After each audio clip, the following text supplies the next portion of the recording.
Oke, bismillah. Assalamualaikum warahmatullahi wabarakatuh. Dalam video kali ini kita akan membahas materi statistika. Adapun yang kita bahas adalah pengertian statistika itu sendiri, apa itu statistika. Yang kedua adalah pengumpulan data. Yang ketiga adalah ukuran pemusatan. Itu adalah subtopik pembahasan kita pada video kali ini. Yang pertama, apa itu statistika? Apa itu statistika? Statistika adalah ilmu tentang pengumpulan data, pengolahan data, dan penyajian data, sehingga sajian data yang telah diolah dapat memberikan informasi yang mudah dipahami oleh orang banyak. Dalam ilmu statistik, data adalah rangkaian informasi yang dituliskan dalam bentuk angka-angka. Ya, itulah dia pengertian statistika. Itu adalah sebuah ilmu tentang pengumpulan data, yang mana nanti datanya berbentuk angka-angka.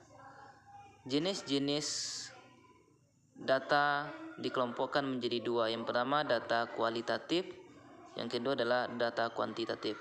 Data kualitatif adalah data yang merupakan data yang menunjukkan sifat ataupun keadaan suatu objek.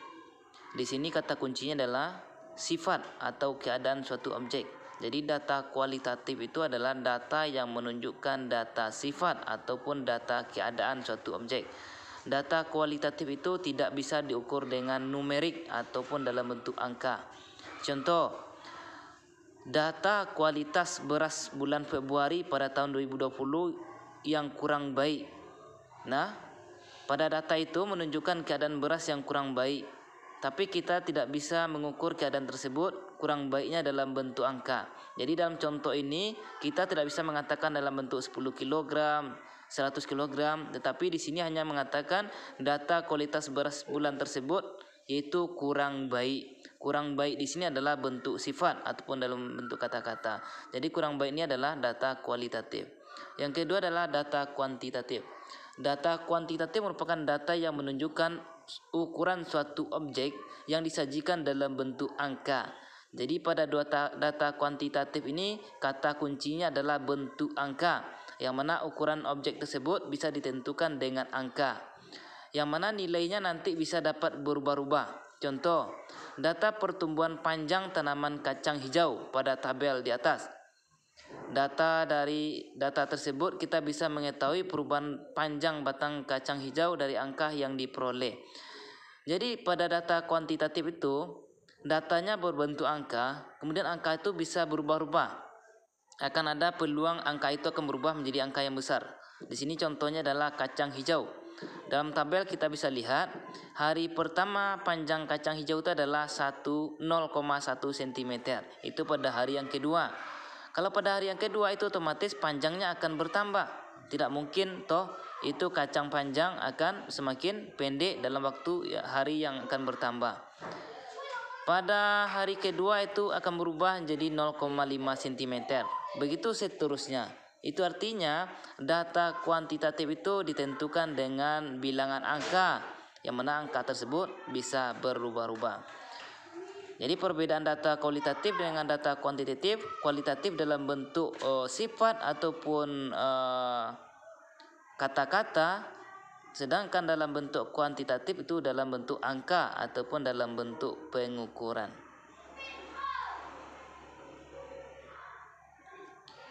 Penyajian data.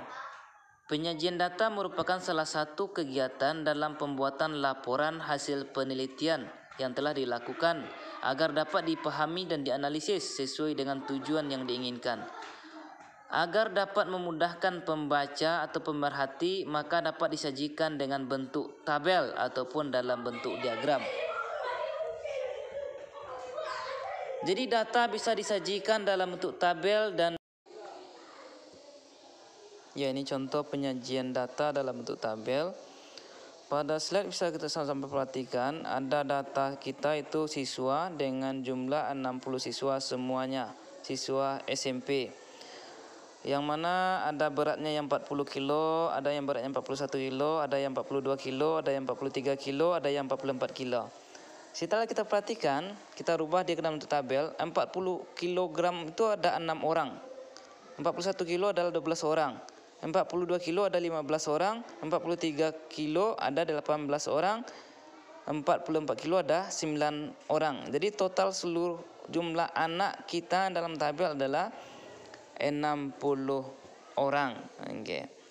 Itu adalah data tabel. 60 itu datang dari jumlah seluruh siswa. Soal kita ini dalam bentuk data siswa secara pribadi, kemudian kita rubah dia dalam bentuk tabel. Sekarang ada contohnya seperti ini contohnya. Tentukan selisih antara berat badan yang terberat dengan berat badan yang terkecil. Oke, jadi ditanya selisih ya. Selisih antara berat badan siswa yang terbesar dan berat siswa yang terkecil. Jadi sini kita perhatikan berapa berat badan yang terbesar. Berat badan siswa yang terbesar itu adalah 44 kilo. Ya, 44 kilo ya. Kemudian berat badan yang terkecil itu adalah 40 kilo. Yang terendah adalah 40 kilo. Oke.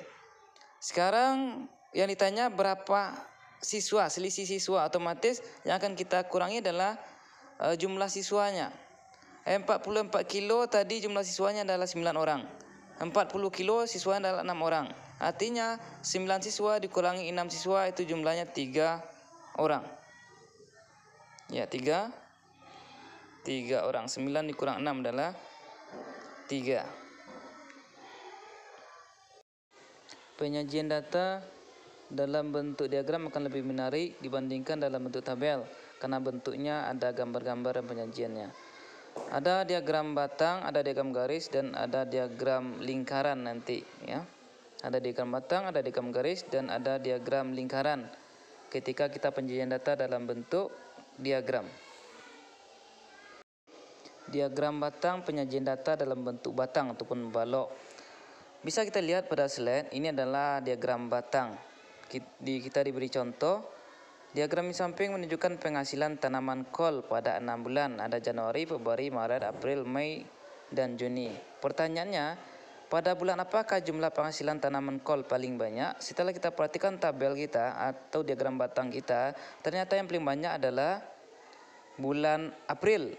Ya, bulan April dengan jumlah tonnya atau jumlah beratnya itu 11 ton. Ya, 11 ton. Itu artinya bulan April menunjukkan berat penghasilan tanaman kol paling banyak dengan jumlah 11 ton. Kemudian pertanyaan yang kedua, berapa ton selisih antara penghasilan tanaman kol terbanyak dan penghasilan paling sedikit dari kurun waktu tersebut? Setelah kita perhatikan ternyata penghasilan tanaman terbanyak itu adalah bulan April dengan jumlah 11 ton, dan yang paling rendah itu adalah bulan Juni itu dengan besaran 2 ton. Yang ditanya berapa selisih berat tersebut, itu artinya bulan April kita kurangi dengan bulan Juni. Bulan April 11 ton, bulan Juni 2 ton, artinya 11 dikurangi 2. Maka hasilnya nanti akan menjadi 9 ton. Ya, 11 dikurangi 2. Hasilnya adalah 9 ton. Ya, jadi sangat gampang dan sangat menarik ketika kita menggunakan diagram batang ini dalam menyelesaikan suatu permasalahan.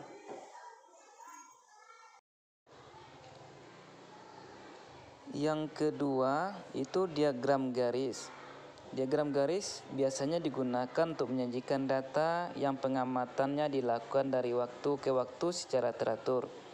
Misalnya penimbangan berat badan seseorang yang dilakukan setiap tahunnya, tentang nilai tukar rupiah terhadap dolar yang terjadi setiap tahunnya, dan lain sebagainya. Sekarang kita lihat contoh. Itu adalah diagram garis, ada koordinat kartesius sumbu X dan sumbu Y. Pada sumbu X-nya ada berat badan 40 kg, 41 kg, 42 kg, 43 kg, 44 kg. Pada sumbu Y-nya itu adalah banyak siswa. Kita disuruh untuk menentukan berapa banyak siswa yang memiliki berat kurang dari 43. Jadi yang kurang 43 adalah 40, 41 dan 42. 40 kecil dari 43, 41 kecil 43, 42 adalah kecil 43. Sekarang kita tentukan betapa banyaknya siswa. Jadi 40 kg adalah 6 orang. 41 kg 12 orang. 42 kg itu dengan jumlah siswa 15 orang. Jadi kita jumlahkan aja 6 tambah 12 tambah 15. 6 tambah 12 18, 18 tambah 15 adalah 33 orang. Ya, 33 orang yang memiliki berat badan yang kurang dari 43 kg. Sekarang soal yang kedua, berapakah selisih antara berat badan yang terbesar dengan berat badan yang terkecil? Sekarang kita perhatikan berapa berat badan yang terbesar. Pada diagram garis, berat badan yang terbesar itu adalah 44 kg. Dengan jumlah orang 9 orang ya, 9 orang. Kemudian berat badan yang terkecil adalah 40 kg dengan jumlah orang 6 orang. 9 orang dikurangi 6 orang maka hasilnya adalah 3 orang. Jadi gampang sekali dan sangat mudah ketika kita memahami dengan diagram garis. Itulah bentuk diagram garis.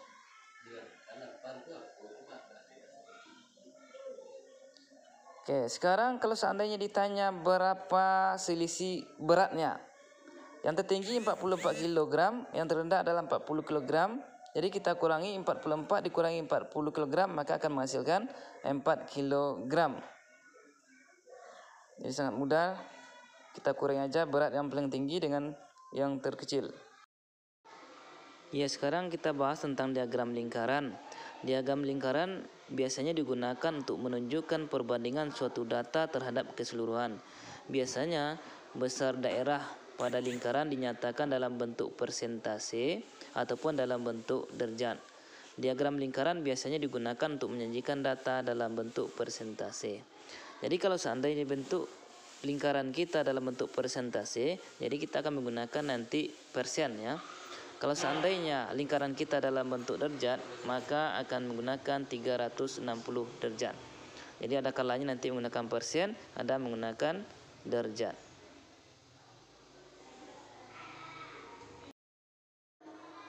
Ini adalah latihan pemanasan. Ini adalah diagram lingkaran.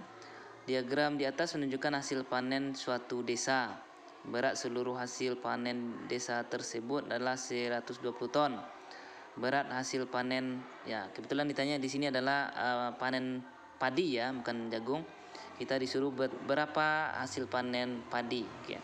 Jadi pertama kali kita harus mengisi semua derajat-derajat sudut yang ada. Di sini yang belum ada kan kedelai belum ada sudutnya. Setelah kita perhatikan kedelai ini adalah sudut siku-siku. Sudut siku-siku adalah 90. Itu artinya padi yang belum memiliki sudut. Ya, jadi kita cari. Karena di sini kita memakai derajat, otomatis 360 derajat. Padi sama dengan 360 derajat dikurangi dengan 90 derajat adalah kedelai, ditambah 45 derajat adalah jagung, ditambah 50 derajat adalah kacang tanah, ditambah 30 derajat adalah kacang hijau. 360 derajat dikurangi dengan 90 ditambah 45 ditambah 45 ditambah 30 adalah 210. Ya, 210 kalau tidak salah. Ya, 210 derajat. 360 derajat dikurangi 210 akan menghasilkan 150. Jadi besar sudut khusus untuk padi saja adalah 150 derajat. Oke. Jadi bagaimana cara mencari betapa banyak hasil panen yang terdapat pada padi? Rumusnya adalah yang ditanya per sudut. Ya. Yang ditanya per total sudut dikali jumlah hasil panen. Ya, itu rumus kita. Yang ditanya per total sudut dikali dengan jumlah hasil panen. Kebetulan yang ditanya di sini adalah padi, berarti besar sudut padi adalah 150. Berarti 150 derajat per total sudutnya adalah 360 derajat dikali 120. Ini bisa kita coret, 00 dicoret. Kemudian 15 kali 120 dibagi 36 akan menghasilkan 5 ton. Ya, 5 ton. 50 ton ya. Kemudian contoh yang kedua, diketahui total barang yang dijual pedagang baju adalah 300 buah. Di baju total seluruhnya adalah 300. Jika baju yang dijual dalam bentuk diagram lingkaran sebagai berikut, berapa banyak baju anak yang dijual pada pedagang baju tersebut? Sekarang kita pakai persen. Baju remaja 40%, dewasa 38%. Jadi baju anak-anak berapa deh itu ya? Baju anak-anak berarti 100 ya. Kalau tadi 360 derajat karena derajat, sekarang persen adalah 100. 100 dikurangi dengan 40% itu adalah baju anak-anak, ditambah 38% adalah baju dewasa. 100 dikurangi dengan 40 ditambah 38 adalah 78%. 100% dikurangi 78% adalah 22%. Jadi baju anak-anak adalah 22%. Ini persentasenya. Rumusnya adalah yang ditanya per total persen. Kalau tadi total derajat, sekarang adalah total persen. Dikali jumlah baju semuanya. Oke. Yang ditanya adalah baju anak-anak. Berapa besar baju anak-anak tadi? 22%. Berarti 22 per total seluruhnya adalah 100 dikali jumlah baju seluruhnya adalah 300. Jadi kalau dicoret adalah 00 dicoret, 22 dikali 3 adalah 66 buah. Ya, 66 buah khusus untuk baju anak-anak. Oke. Jadi Anda sekalian bisa mencari betapa banyak baju remaja ataupun baju dewasa. Mungkin itu saja video kita, mudah-mudahan bermanfaat untuk kita semua. Kalau seandainya ada pertanyaan, keraguan bisa di komen. Jika video ini bermanfaat, mari support dengan like, komen, dan subscribe. Terima kasih.